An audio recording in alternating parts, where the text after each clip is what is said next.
Jericho's podcast, and he was describing how Brett was saying, like, he was swearing as Andre the Giant lifted him in the air, and he's like, and he goes, "Jim, catch me, for God's sake!" Yeah. Hey, Logan, you got some pallies in your chat, by the way. I just noticed that. Yes, and I just got a message saying that YouTube was not doing my audio, so I went to go look at the OBS, and guess what? The audio's there working, but it wasn't going through. I hear it on the stream. But the first 16 minutes didn't, because I just had to go back in and... Oh, great. Well, WrestleMania 1 is mediocre, guys, if you missed it. It's got its moments, and WrestleMania 2 sucks, is what we're getting at, pretty much, right, guys? And we're glad they didn't put the belt on Piper. Yeah, I don't understand how I went into the file, the audio was on, I turned it off, turned it back on, and it works. This is our buddy JD from Red Leaf Retrocast. You can follow him on Twitter at BowlingJD. There you go. Thank you. Now everyone's mad at me. Thank you. It's the least we can do. Isn't it great that this is why you have backup recordings? Yes. Amen. Thank you. I'll send it to you later. I just noticed that too, because in your chat, they're like, yeah, that's like. Shout out to you, Bullshit, who said, "Sounds like a great show. When does it start?" He sent that like 4 minutes ago. Yeah, YouTube is being. Oh man, fantastic! Stone Mexican guy, good pally. What's going on, man? Thanks for stopping by. But yeah, like the Randy Savage, George the Animal Steel match was really weird. Jake Roberts against nobody, as far as I can remember. But yeah, Travis, you mentioned that tag match with the British Bulldogs, Davey Boy Smith and Dynamite Kid against Beefcake and Valentine. People forget that Beefcake and Valentine were a good tag team, at least in my opinion, because Valentine was excellent. One of the most underrated teams ever. This is the Dream Team. They were very good together. Oh. And that match was tremendous. This was right before the Dynamite Kid's injuries would start plaguing him. This was probably maybe the last glimpse of Dynamite Kid being able to do the work rate that got him on the map in the first place. Would you agree? Because a year later, he was kind of dog shit. His body was giving out completely rapidly. Yeah, such a shame. He was like Dynamite Kid. If you listen to any interviews with Neidhart and Bret Hart or anybody, they just go they talk about stories of them and British Bulldog and Dynamite Kid in the Alberta Stampede Wrestling, whatever that was called, and they talk about how naturally gifted the guy was. You always wanted to work with him because he could carry a match by himself. It's just one of those guys who could wrestle a broom by himself and make it entertaining. That kind of level of skill, and Neidhart. If memory serves, Neidhart said something along the line of, if Dynamite Kid wasn't always put up against people who didn't know how to wrestle, he would be able to still wrestle. Yeah, but I've seen a lot. Thank God for the internet, right? I've seen so many of those Stampede matches of Dynamite, unbelievable. And all the shit you hear, the mythos about him over the years, from guys in interviews, is completely true. He was unbelievable, and this is, like we said, the last glimpse of that. This tag match, another match that I feel is glossed over, and it goes under the radar. I don't know if it's because of heat with Dynamite, and obviously he's not the best person in the world, but I don't know why this match doesn't get talked about more. And plus, you got the cameo of Ozzy in there you could use for PR, because he hosted a Raw a couple years back. Come on. Mm-hmm. The match was fine. It was fun. I really liked it. The snap suplexes, the jumping from top ropes, Valentine just selling the shit out of everything, Beefcake actually showcasing what he was capable of when he wasn't under Hogan's when he wasn't under Hogan's ass, you might say. his booty. Yeah. He wasn't his little brother. I love this match. I still like going back and watch. This match was my takeaway from WrestleMania 2. Probably best match on the card. flat out. And also, the audio didn't pick up, we were talking about WrestleMania 1, we dabbled a little bit on the tag match on that, but the U.S. Express, Mike Raton and Barry Windham, had Captain Lou as a babyface manager is always kind of weird to watch, but somehow with the Bulldogs, I thought he blended a hell of a lot better than with them, but still not great, but I didn't hate it. A lot of people are like, man, it sucks with Captain Lou. I didn't think it took away. I thought it added some credibility to the Bulldogs they needed in a way, because they were new at the time. Exactly. This was like, I think this was just because they weren't signed with WWF no more than a couple months before Mania, because Vince McMahon went and like pretty much got all of the guys. Yeah, the Wrestling Classic, the first actual pay-per-view a couple months before, late '85, it had like Dynamite Kid facing Davey Boy Smith in the tournament, I think, or like they were both in there. They had matches. It was right when they signed him. So yeah. The Battle Royal, though. The NFL Battle Royal. Holy shit. Now, not a great in-ring fucking masterpiece. Michelangelo didn't paint on the canvas when he talks about this match. But just the moments are there. And it's a guilty pleasure match for me. I can't help it. The Hart Foundation's in blue, for one. Come on. When do you see that, Logan? Never. I'm just kidding about it. It's not that serious to wear. But you got, like, all the NFL guys and the WWF guys at the time. Walter Refrigerator Perry, this was in Chicago, the Battle Royal, and he was treated like Jesus Christ walking through. Oh God, streets. Yeah. Like holy shit. It's funny you mentioned that when my mom and I would watch this together. I remember her just going, "Oh, she's from Chicago, born and raised." She's like, "Oh, it's the Bears." I'm just resisting not to say on the playgrounds where she spent most of her days, but I did it anyway. I watched a lot of these WrestleManias with my mom growing up. How did they not? Was that SNL skit going on in '86 at the time? Or was that right after? They just missed it. The opportunity to use them as the entrance for like Fred's or somebody. Oh God. But yeah, man, that Battle Royal, obviously Andre wins it, the Golden Undies Battle Royal. And there was more Golden Undies. You had the Golden Boy, Danny Spivey, in there, who sticks out for some reason, who would go on to be Waylon Mercy, one of Logan's top 5 all time. Oh, yeah. Waylon Mercy, top 5 for Logan. Yep. Okay. Even though it's April 2nd. Yep. I'm speechless now. Look what you did, Travis. Logan, you've had to seen at least like clips, anything from this Battle Royal at least on this WrestleMania. It was terrible. You just shit on my childhood, man. Look at that. Shit on both of our childhoods. What a negative Nancy over here. Next thing you're gonna do is say you're excited for Roman Reigns, Brock Lesnar. You are. Admit he is. You bring us on, you shit all over us, you take away the toilet paper, there's just empty rolls, and then you know what? You know what? I'm so excited, I want to go give the women's trophy out to whoever wins. No trophy talk this week, please. I can't take it again.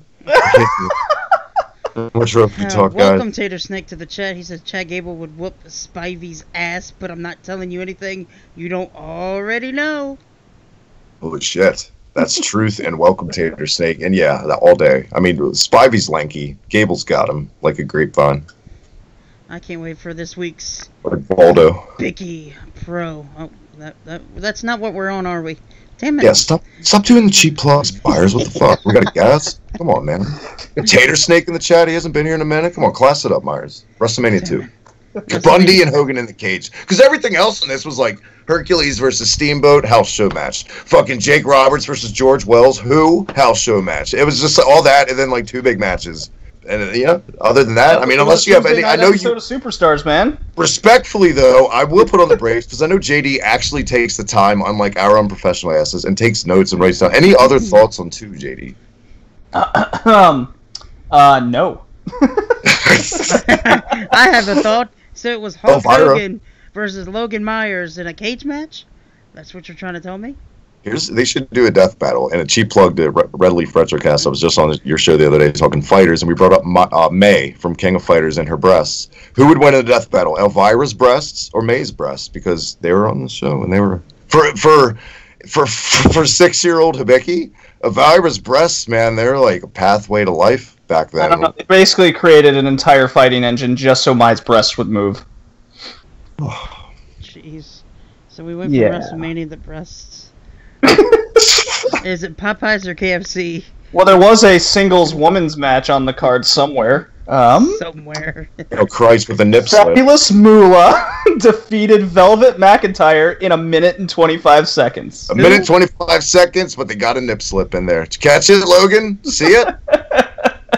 Drew McIntyre's mom's nipples were hanging out there in '86. Jeez. No, what a fucking moolah. And we're not here to bash moolah. Wow. Velvet McIntyre, it's one of those VHS memories again, JD. I remember having Survivor Series 87 as a kid, and she was on that Survivor Series ladies match. I've seen that match over the years way more times than I probably should have, but she was really good. She did a lot of work in that match. So 1 minute and 20, get the fuck out of here. This was pathetic. Doesn't that sound like a Fabulous Moolah job at its best? Yes. Doc Griffin in the chat says, "Bring back the coal miners' glove match." Yeah, I was about to say we have a new commenter in the chat, Doc Griffin. Welcome, sir. Marty. Tater Snake. It took Tekken several years to develop jiggle physics. Yeah, it took King of Fighters 1. Oh my god. If you could afford it, or you lived in Japan, it took them 1. WrestleMania 2 sucks dick. King Kong Bundy and Hogan in a cage. Other best match on the card, I would say. I mean, for a Hogan match, he sold the ribs being taped well. And was it just me or Jesse Ventura's fucking voice like extra deep on this match? Was it the audio? He sounded like a mummy. I don't know. I don't really remember that vividly of that. He was probably just getting done with one of Moolah's women. I don't know. Too soon? No. Bonnie Kai! No, sorry. She was on her way. Moving on. Doc Griffin says, "I'm a GCW mark, so don't be surprised if I'm not up to date." Hey, teach their own. Yes. Teach their own. I'm a Velvet McIntyre mark, and I'm pissed right now. I'm glad we're not talking about that match anymore. Can we talk about WrestleMania 3 already? Yes. Yeah. All right. Do it, Logan. No, go ahead. It's your show. I'm gonna let you steer the ship. You are the WrestleMania guy. Well, JD could be the WrestleMania guy too. I took notes. See? Yep. JD, you segued one of the biggest manias of all time. Okay, well, this was the one in Toronto, wasn't it? Or was it in the? Was it the giant bowl in Michigan? Pontiac Silverdome, Detroit, Michigan. Michigan. Okay, so it was okay, so it's University of Michigan, pretty much. Yeah. Okay, so this is the one with Hulk Hogan body slamming Andre the Giant. Yep, the one. When I close my eyes, and literally to this day, and I know it's cliche and lame, when I think WrestleMania, that's what I picture. Is that VHS cover of them both standing cross arms, kind of sideways looking at each other, like "Girl, please." That's what I picture WrestleMania in my head. Is that image? Well, WrestleMania 3 was definitely my first experience where I remember as a kid going, I like this. Because of moments like that. You can't tell me Seth Rollins cashing in Money in the Bank at a WrestleMania is better than Hulk Hogan, Andre the Giant getting slammed. Exactly. And dare I say, WrestleMania 3 feels like the first time they took one of these shows and booked it like it was their biggest show of the year. It finally felt like, even though it has your Coco Beware versus Butch Reed matches, you can have big shows like that. Those are called come down matches. You know what I mean? Piss breaks, popcorn match, whatever. Those even are fine. So, the Coco Beware spot had its place. It was fun. It felt fun. You know? Tater Snake in the chat, and I agree. Sorry, JD. He hasn't been in the chat in a while, and he wants me to read this in Hogan's voice, so I'll do it. Andre was pushing 7,000 pounds at the time, brother. So it was a miracle I got him up, dude. There you go, man. You sound almost depressed. I mean, wouldn't you be? Anyway, that's a whole other podcast, bro. Yeah, this was definitely the first WrestleMania that I remember. I like wrestling. I like what I'm seeing here because it was from start to finish fun. You had I remember very vividly. This was the start of Rick Martel becoming the model, if memory serves, because he turned on his tag team partner. Nope, that was the next year. Oh, damn it! So that was No, 4. no, that was 5. That was because the next year Strikeforce loses to Demolition, and then at 5 they have the match with the Brainbusters. Oh, I'm mixing that up. I'm sorry. I thought that was this one. There's only 34 WrestleManias. I couldn't picture how you could possibly mix them up. Doc Griffin in the chat says the best match was still Savage versus Steamboat. That was the match. That was the match. Nobody disagrees with that statement. Exactly. It's still to me one of the best singles matches ever. And if they do, they're being contrary. But at the same time, if I'm running a wrestling school, Andre versus Hogan, and I know that, and it's another cliche thing, right? But it's one of those things I show my students because that is an example of, especially for guys, if they're in my class and they're down in the dumps and want to throw in the towel in their career because they don't have it in ring, to show and be like, look, you don't have to be able to work like a fucking PWG guy to be able to draw if it's done right. And that match is okay. Here's the challenge, and I've done this, very drunk, but I've done it. To anyone in the chat, UJD Logan, watch that match with no audio. Do it to yourself. And while you're at it, watch Slaughter and Hogan at WrestleMania 7 with no audio. But do it. It's awful. It's a terrible match, but it's atmosphere, spectacle. This is the epitome of those two words right here. And without that, and give it to Monsoon and Ventura. We haven't talked a lot about commentators in any of these tonight, but they add a lot here too. Great sound bites, incredible timeless sound bites in this. You really can't really say anything else. That's just the truth, you know. Absolutely. No. God, who said? I forget who famously said this, but it was, wrestling isn't just about moves. Anybody can do moves. Wrestling is as much about the moves as it is about telling a story and playing off the crowd. Yeah, that's wrestling. And then was it this one? No, maybe it was in the mid '90s when they interviewed a celebrity and they go, "This is the best combination of sport, athletes and entertainment." Exactly. And this Mania 2 is actually they all felt like that, but this right here, it had the best in-ring of any of the Manias so far. Even Billy Jack Haynes and Hercules on the show, it had drama to it. There was a nasty fucking chain shot from Hercules after the bell, busted him wide open. I mean, even that on paper looks like, but if you take the time... Yeah. Didn't he change into like a white attire in this one? Was that this one? I believe so. No, I don't think so. No, but yeah, that plus Piper and Adonis. This was booked as Piper's retirement match. The crowd was going insane for Roddy Piper in this match, and that's another case of these guys didn't have to do a lot besides a couple punch spots. Jimmy Hart gets beat up in a sleeper hold, and the crowd ate that shit up. And it's still, that's another timeless match. Well, that was a hair versus hair match. Right. Yeah, that's when Beefcake turned babyface on the same show. He had a match, right? Earlier in the show with Dino Bravo out there against like the Rougeos as heels, and he came out at the end of this and helped Piper cut his hair for no fucking reason. He just did it. Yeah, and that's what started the barber gimmick, I believe.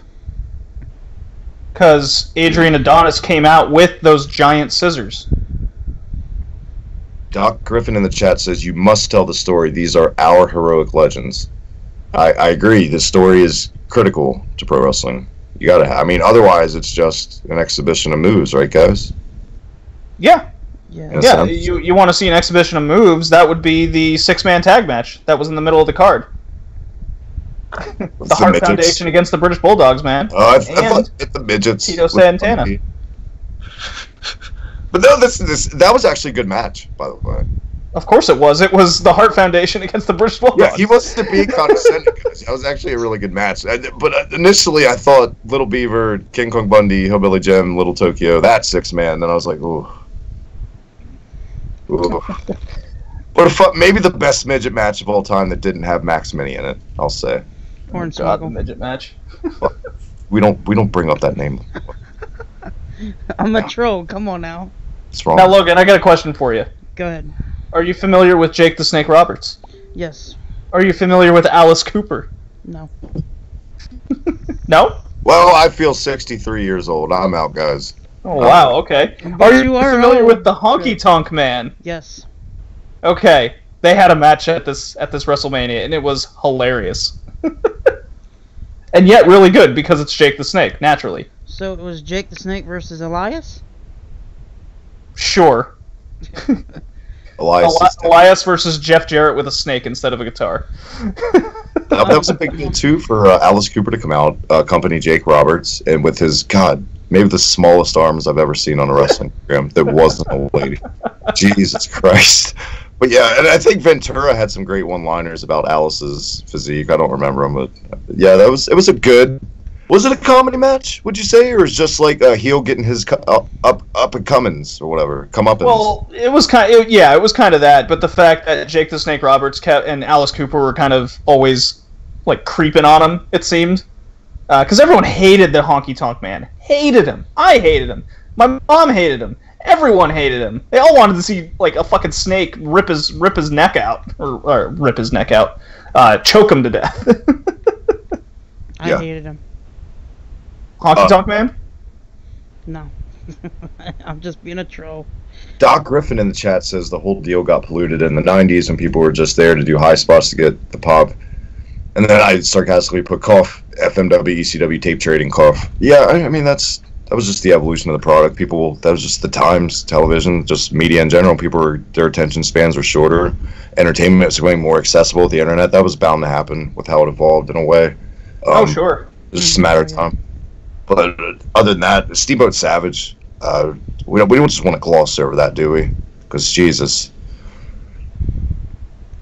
It's the best. It's in my top 5 easily of the best matches I've ever seen in my life. And I know we're not really like, I wanted to talk about, I know we're not talking past WrestleMania 20 and all that, but remember when Steamboat, doesn't really matter. Remember when Steamboat came back and they had that the handicap match against Jericho, and he really showcased that, like, you know, at his age he could still go, just like he did in that match against Savage. Can I sound cynical? Sure. Okay. In that match, yes, that blew everybody away. Nobody expected that as Steamboat. But they did a follow-up the next month at Backlash. Steamboat looked great in that match, but he was getting like 5-minute spurts in. And the next month at Backlash, and his age, obviously, but yeah, he was blown up bad by the end of that match because I had to go more than just a 6-man spot. And that's okay. Not everybody is Ric Flair. You know? Yeah. Steamboat was more of a high flyer. And credit to them, lesson learned, because they didn't book him again like that. So at least they knew enough. Yeah. I had no problem. But yeah, you make a good point. Like, Steamboat's one of the best of all time, one of the best workers of all time for a reason. At least he didn't look like fucking Snuka in that match, so that's something. Jeez. Oh, boy. Or Sid Vicious coming down to powerbomb Slater when he looked like he could barely walk. Oof. Or was it Batista and Goldust attacking, or Vader and Goldust attacking Batista, and like Vader slipped or something? Couldn't get. Oh man, WrestleMania 4, DQ Mania. Yep, at the historic Atlantic City Convention Hall. I kind of feel like, not to pull the plug on the show mid-show, if we do this the route we're doing it, this is going to take forever. Should we just gloss over the best and worst for 1 through 20 instead of just review every single one? Yeah. Well, I just wrote down like pretty much one match and a comment, 1 through 20. That's what I ended up doing. I wrote this WrestleMania sucked ass. DQ Mania. I always call it DQ Mania. The Tournament Mania? The Trump Plaza Hotel and Casino. I actually just listened to Bruce Pritchard's newest podcast was about this WrestleMania. I actually learned a lot about it I didn't know with like why they did it here. They made a shitload of money doing it here, I'll say that. The hotel, all that shit was paid for, it was comped. Just tons of shit I didn't know. But yeah, this was one of the Manias I've seen the most, just because of VHS, again, as a kid. But not a lot of good going on except Savage and DiBiase, I guess. Shit, that's all I wrote down. Yeah? Yeah. Because every other match was like, it seemed pointless almost. It was. It really, the most boring fucking tournament ever, maybe. Like, the best match on the card was arguably the Savage DiBiase, which didn't, like, work out so well. And then there was the Jake Roberts Rick Rude match that was really good, and it ended in a time limit draw. But Bad News Brown eliminated Bret Hart. That's true, and that Battle Royal had Ken Patera and other guys in it that were funny. So that Battle Royal... why must you bring up Bret Hart losing like that? That's when Bret Hart, I feel like, kind of turned babyface for the first time. And then, like, they split from Jimmy Hart like a couple months after, but that, when he threw the trophy down and attacked Bad News after, the crowd ate that shit up. Yes, they did. You obviously love that match, Logan, so tell us. Well, I'm just saying, Bad News Brown eliminated Bret Hart. That's all I'm saying. It's because Outlaw Ron Bass is in there. See, I see. I know why you love it. I will admit that the concept of WrestleMania being dedicated to a tournament was a brilliant idea. It just wasn't executed all that well. And NWA literally did it a year later at Starrcade Future Shock '89. But that was a weirder tournament. It was like double elimination and shit like that. But that I feel like was way better than this. And even that wasn't great. A tournament style show, anything all in one shot, is always risky to do. I feel like the crowd gets dead because they keep saying the same guys come out, so that doesn't translate well on TV either. Especially, and I feel like I love WrestleMania 5. By the way, we're getting to that here in a little bit. It's one of my favorite WrestleManias, but I feel like the crowd at both of these Trump shows, they came off dead. I don't know if it was because the acoustics in the building, because it was a different casino crowd, but it really did. I don't know if it was just me. I think it's because they saw the future. They saw the Unintended. They could see beautifully conditioned, long-haired black-haired Samoan men coming in the future and pissing everyone off. And the guy who's running the show was going to be president. That it's me.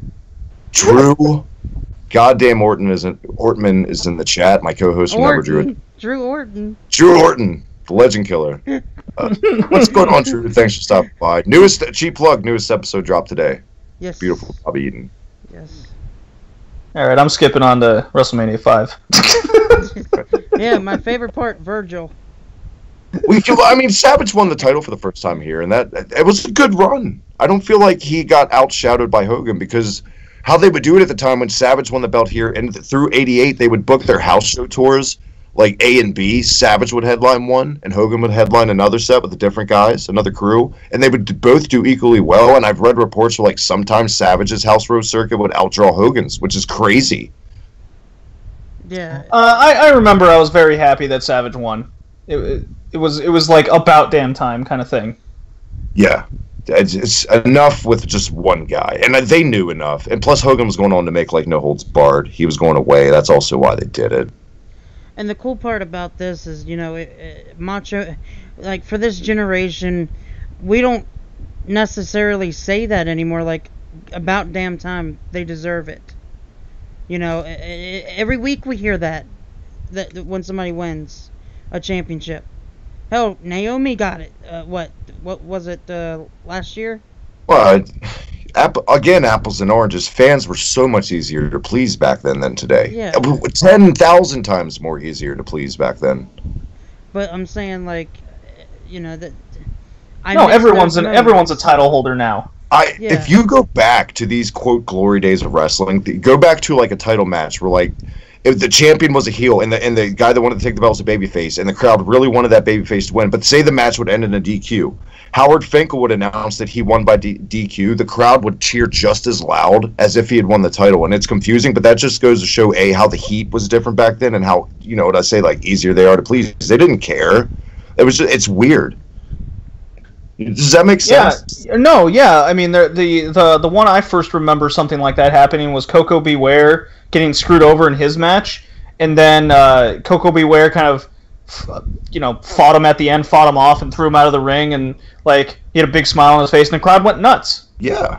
Yeah, nowadays, if a guy, they build up this month-long shit, the guys, he's going to win the title, and they don't do it, God forbid, get the pitchforks and the torches and duck, hide the women and children. People were pissed, Yeah.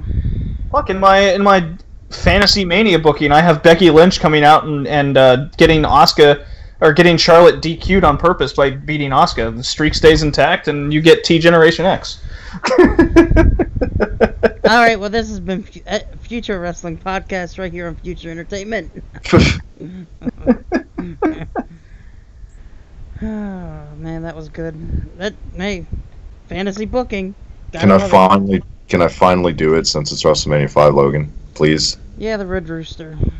No, what? No, what? No, it's about the Blue Blazer. No, it's about the Mega Powers explode. It's WrestleMania 5. I've always wanted to do that.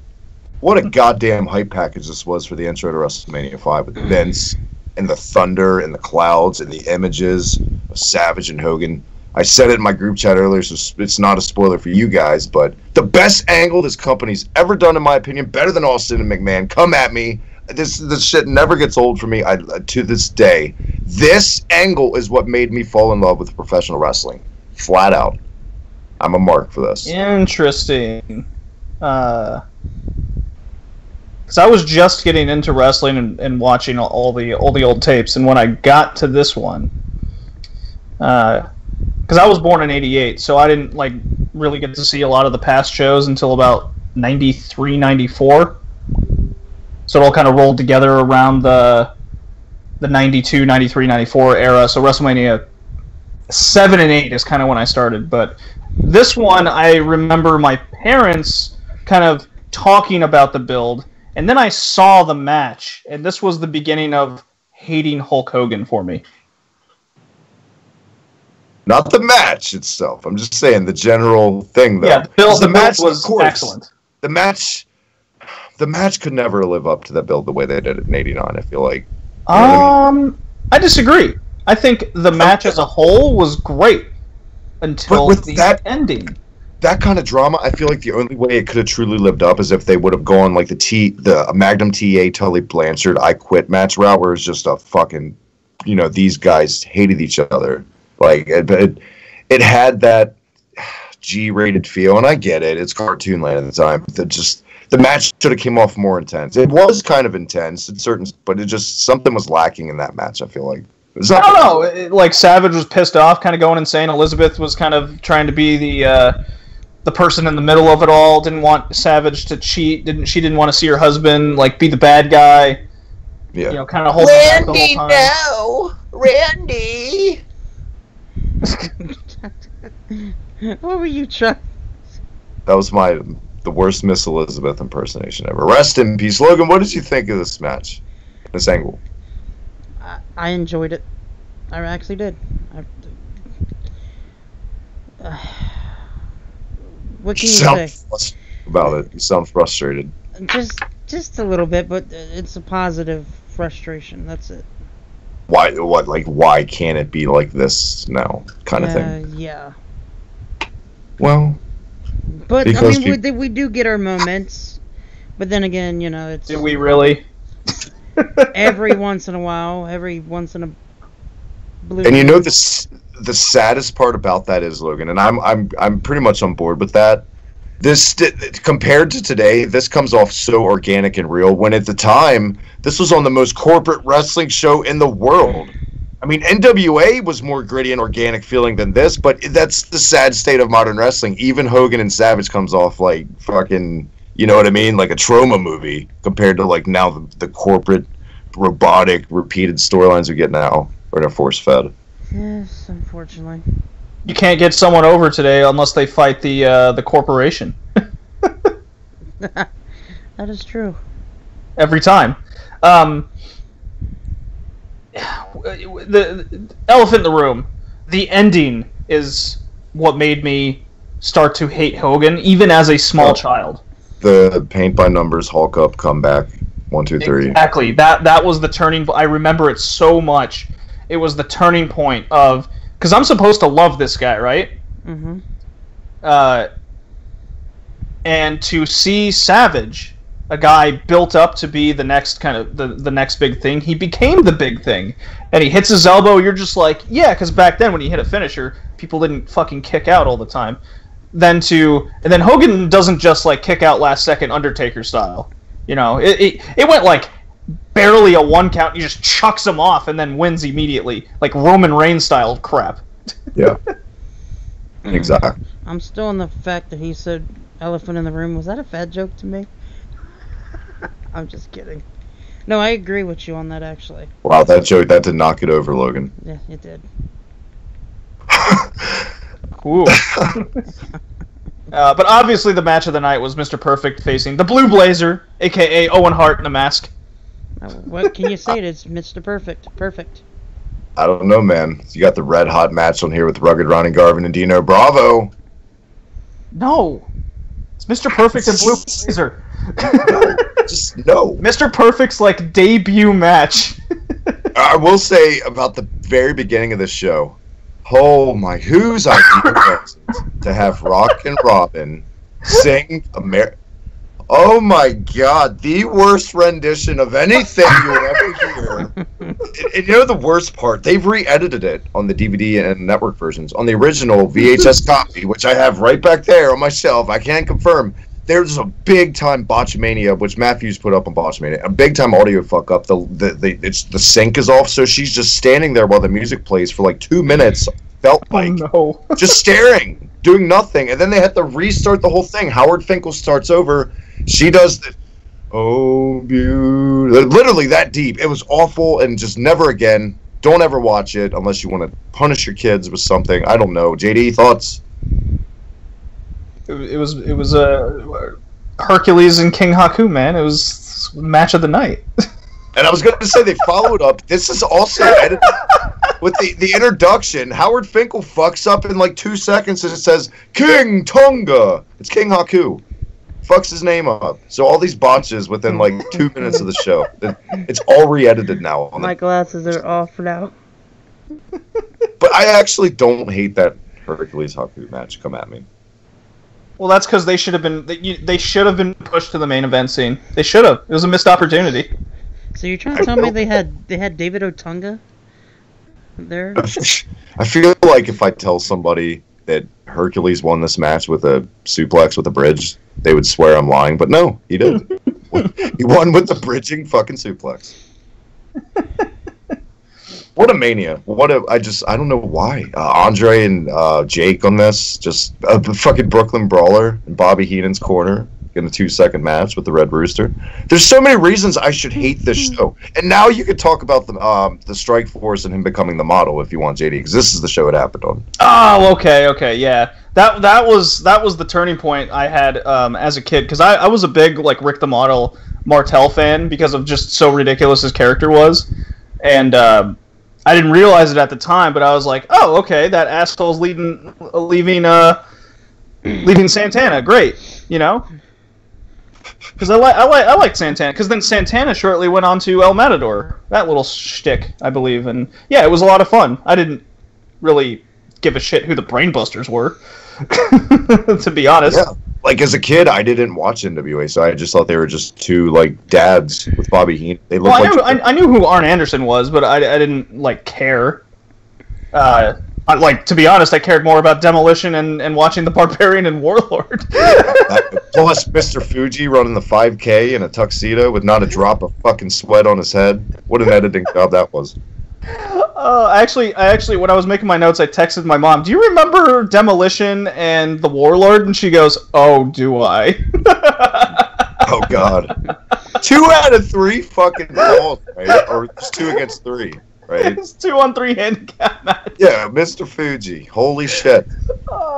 So to be honest, I hate the pay-per-view, but like it's very comical to go back and watch it. Yeah.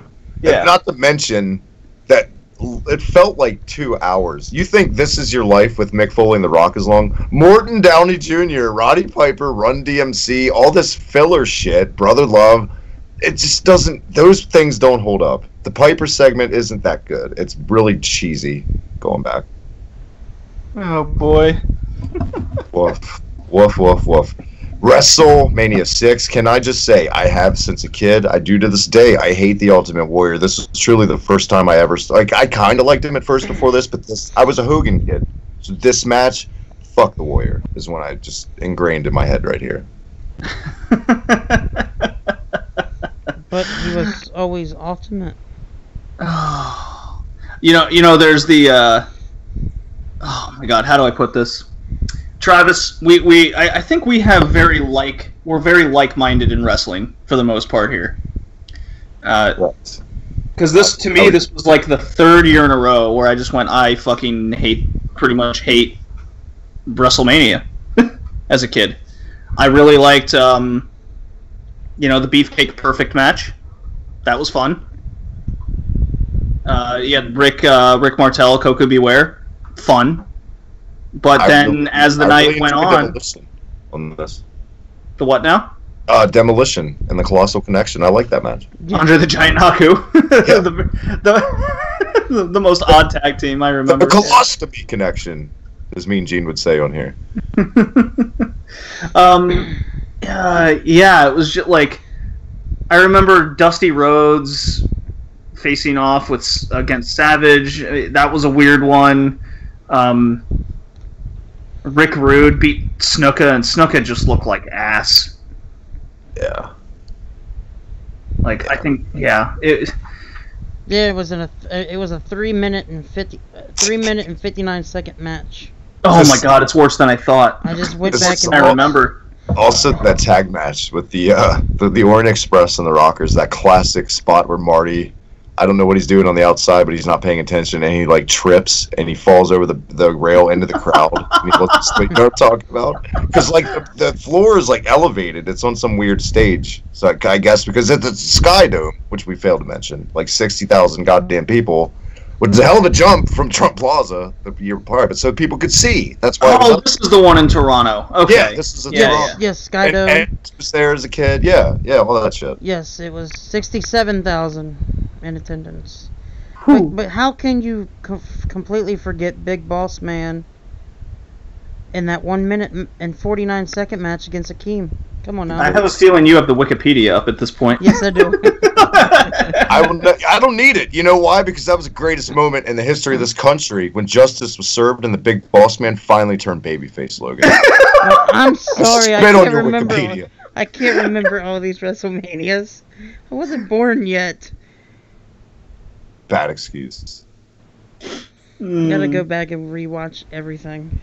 Yeah, basically, if I didn't watch a highlight video of WrestleMania, what are we on, 6 now? Yeah.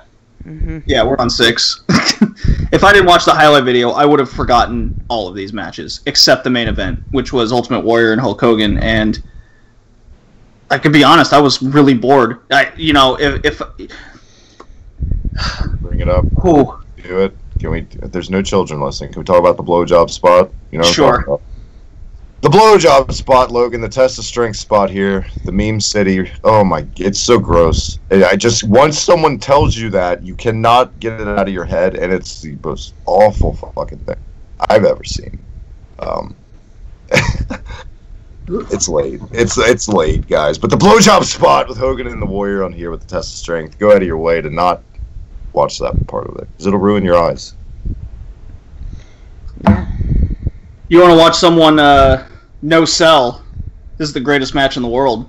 I'm glad we could take JD from his classy show with our buddy Rad Zero. They talk about Ring of Honor, New Japan, and talk about sloppy blowjobs with the Ultimate Warrior on our show. So it's my proudest moment. Arguably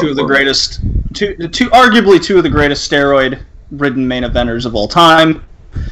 Just slapping the sweat off each other and no selling moves. Pretty much.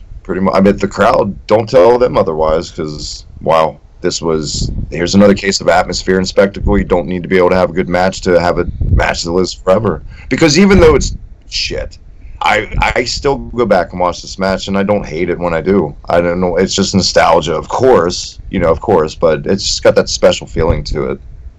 This entire card seemed like a Saturday Night Main Event.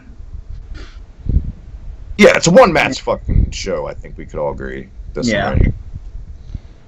I'm going to go ahead and say if it wasn't for the main event in WrestleMania 7, this was probably the worst WrestleMania for me. Oh, we're going to get to 9, so don't hang tight, Logan. I said 7, sir. I know. I know. I'm saying, that's not the worst yet.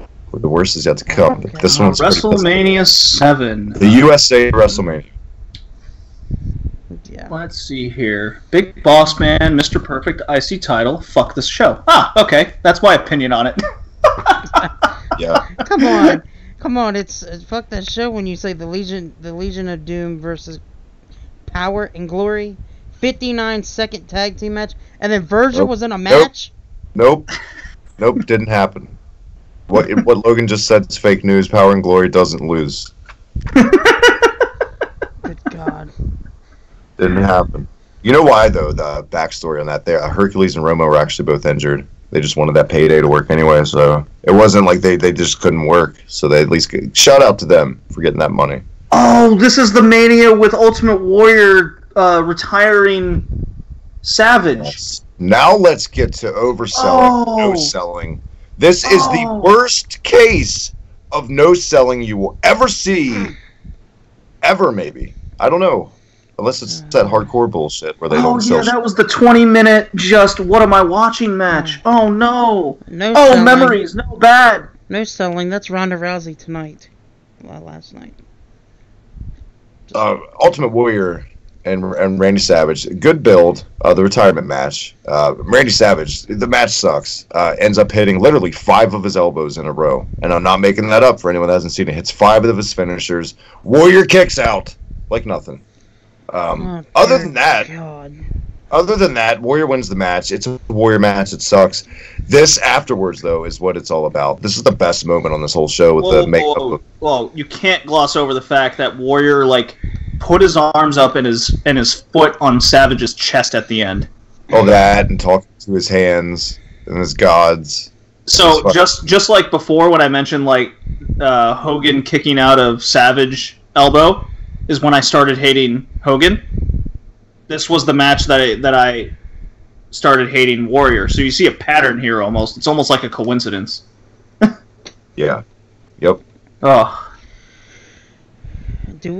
But yeah, go on. I think all three of us just find somebody to hate in every single WrestleMania. It's not hard to do. It's definitely not hard to do. And Virgil's it's the booking. That's what it does. You don't have to be a smart child or even an aware child. You just look at what's happening on the screen and you're like, that's fucking stupid. I'd rather watch a WrestleMania with Michael Cole winning than Virgil anything.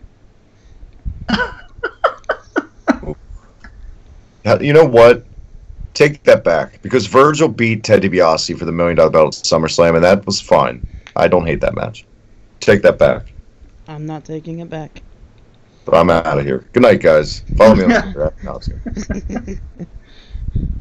Oh, come on. And don't forget the blindfold match. Jake Roberts and Rick Martel. Come on now. You could see the eye holes in the masks on camera where they could see. That's all you got to say. It's... But I know that JD wants to talk about the model and arrogance because he loves it, right? I do love it. That's for sure. Those vignettes are fucking awesome. Those arrogance vignettes, they really are. Dude, I love the model Hasbro figure with the scally face going on. This angle actually at the time was some intense shit as a kid. It was done well with the contact and Jake's weird white eye and yeah. Oh yeah, and they built up. I remember them building up Roberts as the greatest in-ring intelligence ever. Right. That's what that's. It was a good build. Just the match was weird. The match was a Mania match. Yep. Undertaker, Jimmy Snuka. Jimmy Snuka setting standards for wedgies for Ahmed Johnson later on because Snuka had a wedgie this whole match and it's distracting and probably one of Taker's worst Mania matches besides Giant Gonzalez, I would say. Well, if you notice if you go back and watch a lot of Taker's Mania matches, they aren't good. And they're very short. No. They're always Taker's a decent competitor in the ring, and he has all the in-ring personality one can ask for, but he's against shitty guys all the time. Yep. There's few and far between. He actually has a good Mania match. Look at the lineup here. You go Snuka, then you go Roberts. That gets a pass. But then you go Gonzalez. 10, he wasn't there. 11, Bundy, Diesel, Sid. Holy shit. Kane, that wasn't that bad. Boss Man, Hell in a Cell, Woof. Yeah, you're totally right. There is a pattern. And it's amazing. It's amazing how much dog shit he had to work with. I feel bad for the guy. Now we got Cena talking shit to him and making fun of his family and everything. Like, come on. He had to have a match at Mania against Giant Gonzalez. Leave the guy alone. Come What if he on. comes back? Logan, what if he comes back at Mania? Not as Biker Taker, not as Taker Taker, but he comes back as Mean Mark Callis. Oh. Paul Well, Heyman comes out. Because he's I mad I did chaps. I do like John Cena's promo tonight, or well, last night. He said, "We know where you put your hat at in the middle of the ring last year, but we know you left your balls at home." If this match closes Mania, I'm going to take a nap. They done announced Brock and Reigns. As the main event for Mania, it's official. Yep. It's officially announced. Official. Michael Cole said main event. Christ, I hate life more. I'm gonna get the bourbon out for that specifically for that match. I'm gonna go to B-Dubs and order me some of the mango habanero whiskey. Oh no. and drink it without caring. Just like yeah, so USA Mania, the Mountie beats El Matador because evil. And nothing says USA like an evil Canadian fighting a Spaniard. No comment. Is it really sad that it took 7 WrestleManias for me to finally not remember a match? Holy shit! I heard evil Canadian and just said, "Never mind, I'm done." Jesus, are all Mounties that mean? I love the Mountie growing up because he was so ridiculous. Because I was always taught like Canadians are nice, but this guy's mean and he has a taser. You know what? Fuck it. Besides Taker, would you say that Mountie was one of the most successful at taking an awful gimmick and turning it somewhat successful? Like, he won the IC belt. I don't feel like he was squashed a lot. He had matches with Bret Hart that were decent. Taker was on paper, the Undertaker gimmick looks like ridiculous crap. Because it is, kind of. But they both made him work in their own ways. Goldust, maybe? That can also say, like... Dude, like, if I was to put together, like, my top 10 favorite, like, gimmicky wrestler gimmicks... Oh. The Mountie would be up there with Undertaker, easily. I think this is going to be a future show. And that shock paddle just adds it, seals the deal. Like, I just love how it just goes... over the speakers, because you can't tell it's over the speakers, you know. I say, while we're live, we agree that we're going to start doing a top 10 gimmicks, top 10 jobbers. We're going to do it. Just random shit. Let's do it. I have to read the contract first. I'm not signing shit. Come on. Top 10 best jobbers ever. Let's do it. WrestleMania 8. It's kind of polarizing. A lot of people love it. A lot of people hate it. I'm kind of in the middle on it, honestly. Macho Man and Ric Flair. There are parts I love. Without a doubt, I love. But I don't. It's not in my top 5. This was the Macho Man Ric Flair, right? Yeah. Okay. I'm not looking at Wiki anymore. Is this what started making you love wrestling again, JD, in a way? That they were moving on, Hogan, it was winding down, they've announced it here. At the time, it was supposed to be his last match, but is this where you're kind of coming around, you saw smaller guys getting the spotlight more? Yeah, you're exactly right, because it starts out with El Matador, Tito Santana against Shawn Michaels, who I absolutely hated because he turned down Marty Jannetty. I love the Rockers. The Undertaker was against Jake Roberts, 2 guys I adored. Bret Hart against the holy crap amazing Roddy Piper as the IC champion. Then you had just the crazy tag teams that were formed. 8-man tag. The 8-man tag was actually quite enjoyable because it was the Nasty Boys and the Mountie and Repo Man of all people. and then you had Big Boss Man on the other side too. Yeah, then you had Team America on the other. I'm trying to remember because I did watch this Mania. Like, that was, to me, I believe that was the first time as a kid that I wanted the heel team to win because I just loved all the gimmicks so much. Like, the Nasty Boys were super 90s. They were just, they were like the Ren and Stimpy pair. Yeah. Yeah. Yeah. Well. I mean, I just, this is my favorite WrestleMania, if you couldn't tell. No, just picture Knobs looking at Sags going, "You idiot."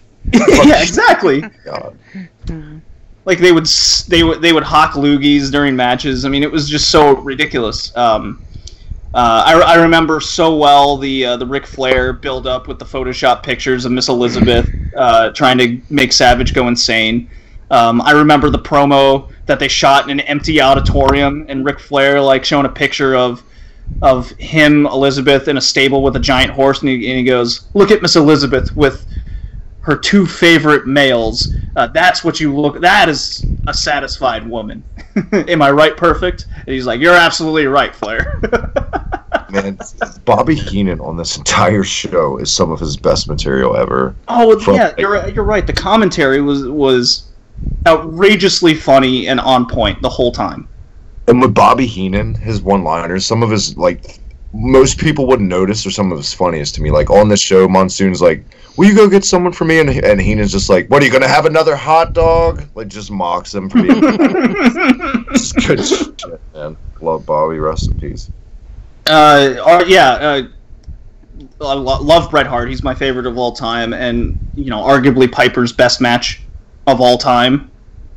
Yep. I loved Tatanka. This is Rick the Model Martel against the Indian. Just a fun get. This is like the best WWF gimmick pay-per-view you could imagine. With the lumpy Indians, as Heenan said. Yeah, the lumpy steroid Indian. Lest we forget Owen Hart's debut, beating Skinner. Skinner made it on a Mania, guys. Wasn't that a 3-minute match? Yeah. Yeah. Skinner wasn't even like all that terrible. Like he had a gross Louisiana gimmick, and Owen Hart is more than capable of carrying a match. Well, Steve Kern. It's crazy to think that Skinner was one half of like the sex appeal fantastic tag team from the 80s with Stan Lane and Steve Kern. But yeah, and then Doink, and then fucking all kinds of shit. But yeah, 8 I would say has more good than bad. Definitely, the main event sucks. I always just don't even bother watching Sid versus Hogan. It's not worth it. No. It's 1 through 9. Like you can even throw on the pre-show Bushwhacker Beverly Brothers just because the Bushwhackers are just hilarious. But and baffling also, the LOD only gets a promo on the show. Like it was the Superstars. They just come up on a little podium. They don't even have a match at this time. Mm. Sid Justice was insane. I just got a kick out of watching him like be crazy on camera during the match, and I wanted him to win. And the fact that it ended in DQ, I'm like, all right, whatever. And you know what? Spoiler alert: the Ultimate Warrior returned here, looking really slim and less steroidy, but it was still him. A lot of people at the time, because there was no internet, there was a rumor that the Warrior died, and it was a new guy. No, it was still him. But this was, until the Warrior came out, the crowd wanted Sid to win that match.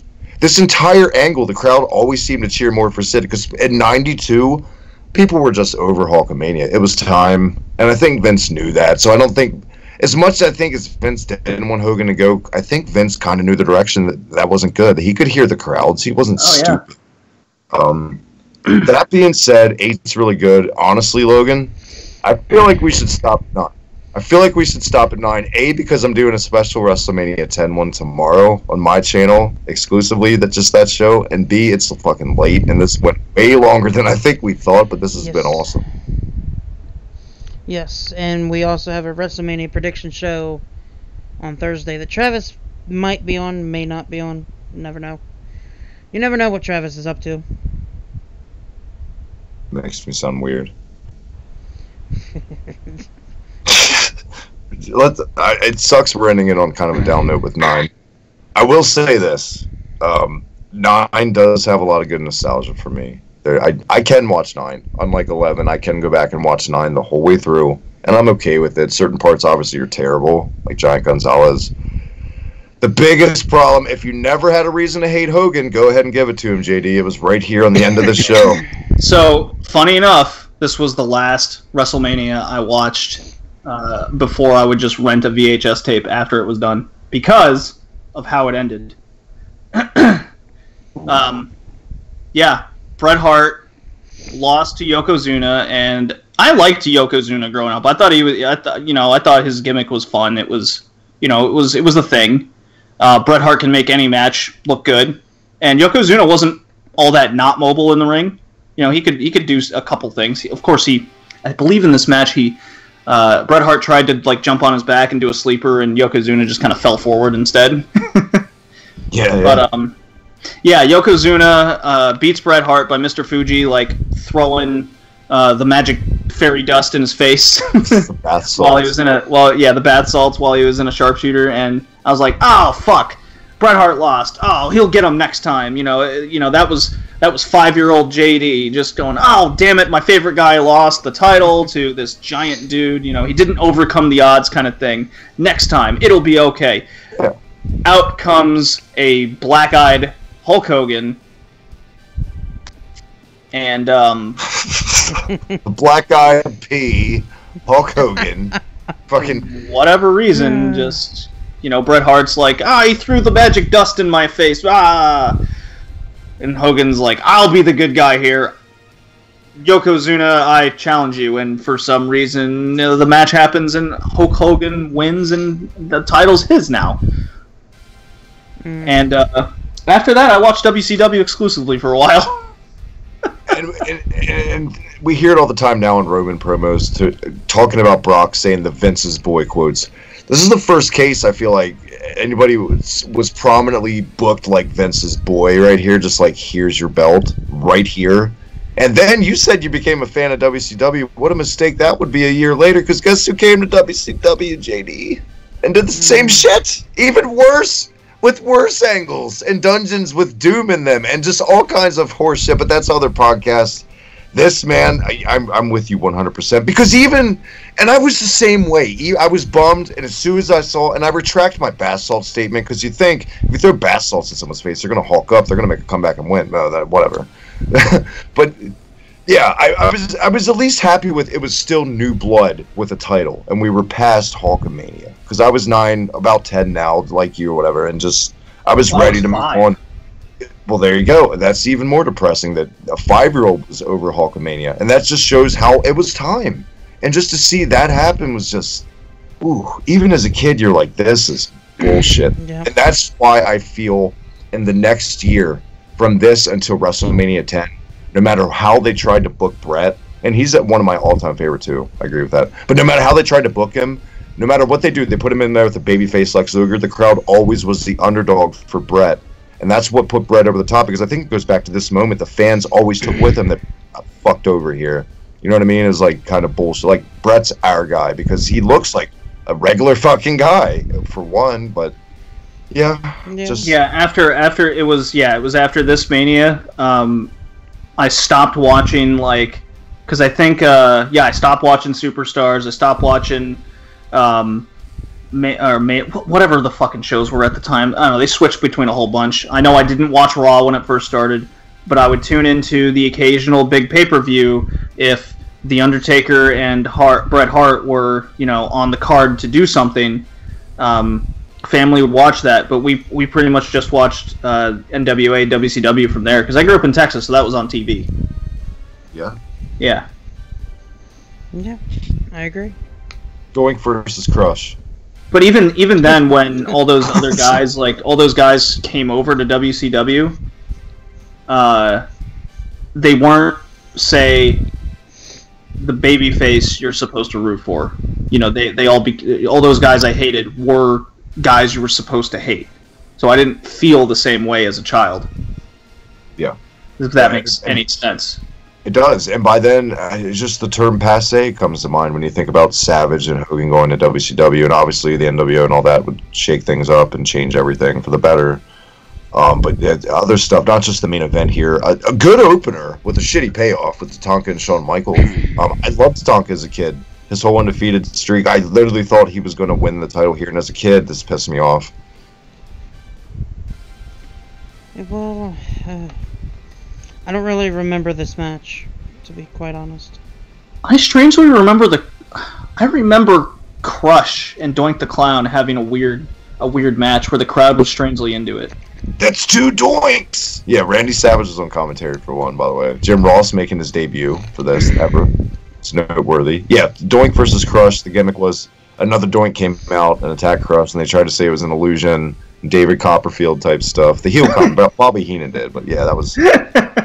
Ooh. Yeah, also had the Narcissist versus Mr. Perfect with a dumb ending with Luger cheating and blah blah blah. The best match. I actually watched a highlight package of the Luger Perfect match, and there was a lot of fallout from that I just didn't remember.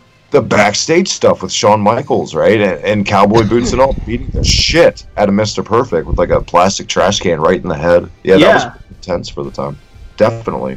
But the best match on this card, believe it or not, was like the second match. It was the Steiners versus the Head Shrinkers. Unbelievable, hard-hitting tag team match. It stands out on this card. It's worth your time to go out of your way and just watch that match. Scott Steiner in this time was unbelievable. Unbelievable what he could do. And the Head Shrinkers were really good. Just a good match. And I never thought I would say the Head Shrinkers were the best match on a Mania, but... I don't know. I still really like the Yokozuna-Bret Hart match. Obviously, there's a lot of nostalgia because it's just straight-up Bret Hart. I just didn't like the way Mania itself ended, you know? Yeah, I don't think any of us are going to disagree on that one. And you know what's crazy too about it was outdoor, right? And the weather held up fine. It was sunny skies until right before Hogan's spot where he came out and took the title from Yoko. And the commentators even noticed how like the clouds were coming in and it was going to rain. This is like an omen. The sadness is coming over us, brothers. I'm a dark cloud, dude. I bring the dark cloud. That being said, Logan, what a fucking show this was, man. It's funny how it ended on the fact that you're ending it when I go, yeah, I watched WCW after this. Fuck WWF. Hey, no other way, right? Virgil or be virgin. Ending it there. There you go. Wait, are we still in the air? Yes. Oh, I thought you meant you ended the show there with virgins. Or I don't know. Anyway. No, I would let you guys plug your shit before we go, but... I was going to say I knew you were retired, but damn. Thanks for having me, Logan. Of course, anytime, guys. JD, where can we check you out and all that good stuff? Oh, you can check me out at the Red Leaf Retrocast, Bowling JD on the Twitter and the Instagrams. Those are things the kids do these days, I'm pretty sure. We do retro gaming, retro anime, modern gaming, and wrestling. Everything that the nerds want in these lives. Nerds, geeks, all those guys. So if you like the sound of my voice, come check us out. If you don't like it, well then check it out anyways, because wrestling's fun, right guys? JD, you sounded like Travis. He's like 50. What? He's like 50 years old. Come on now. What? The whole. I think they do it these days. The kids. That's the joke. Kids these days. Logan, how many Smirnoff Ices have you drank tonight? Jesus. Not enough. Travis. As always, you can follow me on Twitter at TheHibikiTMD. Check out HibikiTMD on YouTube. Check out the Reset button if you're into retro gaming. Slam Pigs podcast, our weekly Raw and SmackDown recap. Never drew a dime. All kinds of Hibiki Pro with Logan himself, our creator Wrestler Federation. Catch me on Red Leaf Retrocast. JD Show is just a guest this week. Get over there, hit the subscribe button, check him out. I'm out of shit to plug, man. Thanks for having me. Yes, and don't forget Wednesday night, our last NXT review on Next Level right here in Future Wrestling Podcast. And how can I forget this whole week, Mania week, double back-to-back nights this week, mirror streaming on mine and Logan's channels, TakeOver and WrestleMania post shows. There's no way you can miss them if they're everywhere, and that's where they're going to be, so catch them this weekend. Yes, and don't forget Wednesday night, the winner, Andy Weinberg, returns to Future Wrestling Podcast and Future Entertainment to, I guess, promote his next big thing, you know? To bury you in a promo for an hour and a half again. Let's be real. Let's be real. But you guys can check me out right there on Twitter at LoganMyers144. And this has been the Old School Wrestlemania. See ya.